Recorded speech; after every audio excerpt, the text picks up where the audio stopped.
Assalamualaikum anak-anak, ya apa kabar? Saiki ayo belajar tentang cerita rakyat. Apa itu cerita rakyat? Yaitu bagian kebudayaan kolektif sing dimiliki masyarakat terus diwarisno secara turun-temurun kanthi lesan utawa diceritakake. Nah, di cerita rakyat iku akeh pesen-pesen moral sing bisa digawe belajar. Contohnya sak Jawa Timur yaitu provinsi sing paling akeh duwe cerita rakyat. Apa ae?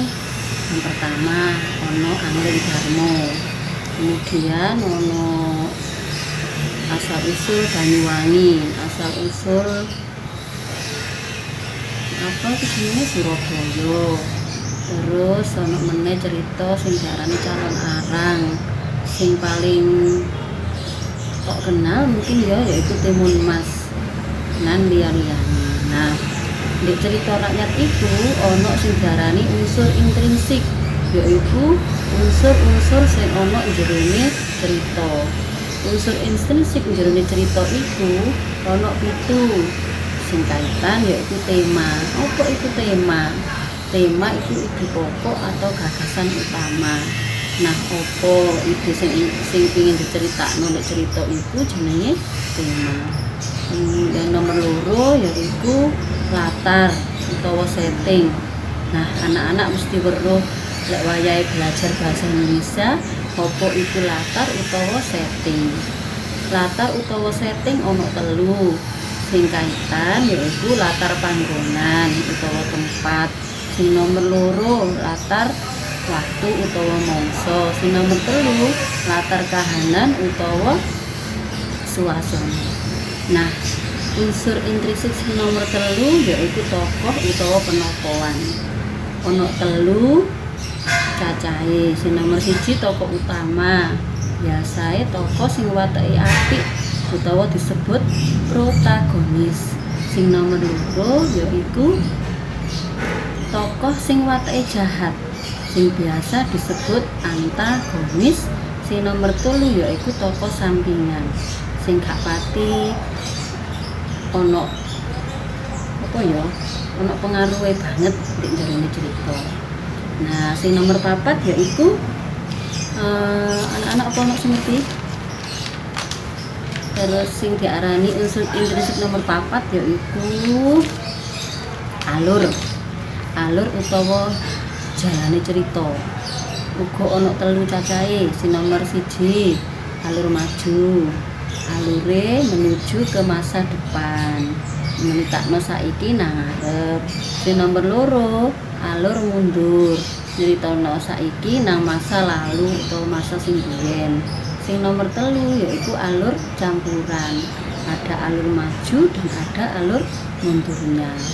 Sing nomor 5, unsur intrinsik nomor 5 yaitu sudut pandang.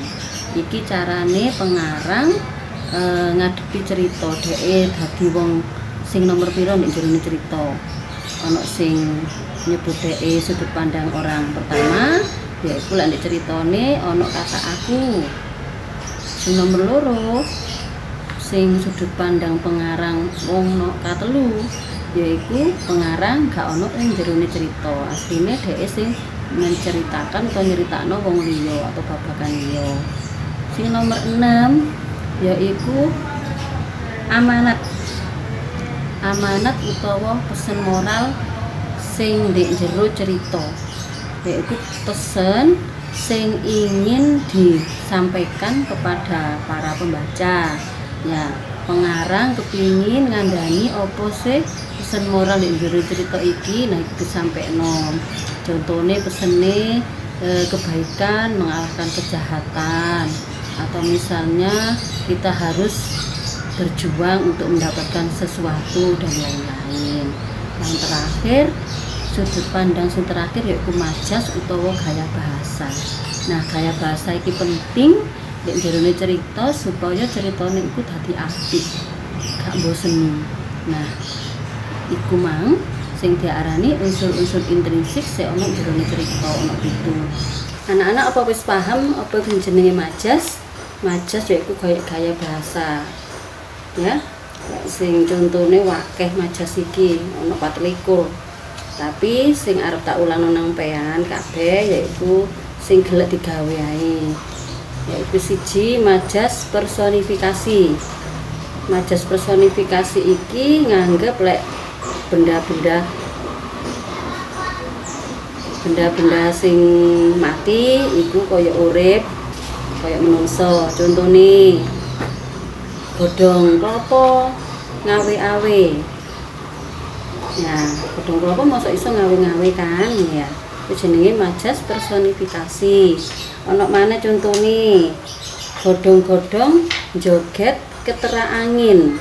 Ya, mosok ana sih godhong-godhong joget ya, itu jenenge disebut majas personifikasi. Nah, ana maneh sing gelek digawe yaiku majas metafora. Majas metafora iki contone Ratna Mangali iku kembang desa. Sing dimaksud kembang desa kan perawan sing paling ayu sak desa. Terus ana meneh sing jenenge majas hiperbola, yaiku majas sing gedhek-gedhekno. Contone suarane gembleger sampai krungu sak donya. Pemane ya? Perawan iku nangis sampai banyu motone entek. Nah, mosok ana banyu moto entek ya, itu kan kurnia Gusti Allah, gak mungkin entek. Nah, itu contoh-contone majas utawa gaya bahasa. Nah, anak-anak apa ngerti wis ciri-cirine utawa titikane cerita rakyat? Sing nomor 1, ciri-cirine yaiku gak ero sapa sing ngarang. Ya, berarti sapa ae iso sing tapi gak ero, ana sing ero, sing ngaiti duwe cerita iku mang sapa gak ero. Sing nomor 2 yaiku disebarno kanthi lesan, dari omongan, dari mulut ke mulut, diceritakno mbae nang putune utawa wong tuwa nang anake utawa wong tuwa nang anak-anak tanggane sakelah pokoke diceritakno. Yang nomor 3 akeh variasine. Jadi masih judule iku siji tapi biasa akeh variasine. Sing nomor 4 yaiku ciri-cirine cerita rakyat sugih. Oh kok sugih gitu? Sifatnya tradisional. Ya, tradisional itu berarti gak ditulis. Tradisional itu zaman biyen, nggih. Nah, itu titikane cerita rakyat lan majas. Muga-muga anak-anak paham apa sing diterangno, nggih. Muga-muga anak-anak paham apa sing jenenge unsur-unsur intrinsik. Tugasnya nanti akan dikirim di Classroom. Semoga kalian memahami apa yang kita pelajari tadi. Sehat kabeh ya. Wassalamualaikum warahmatullahi wabarakatuh.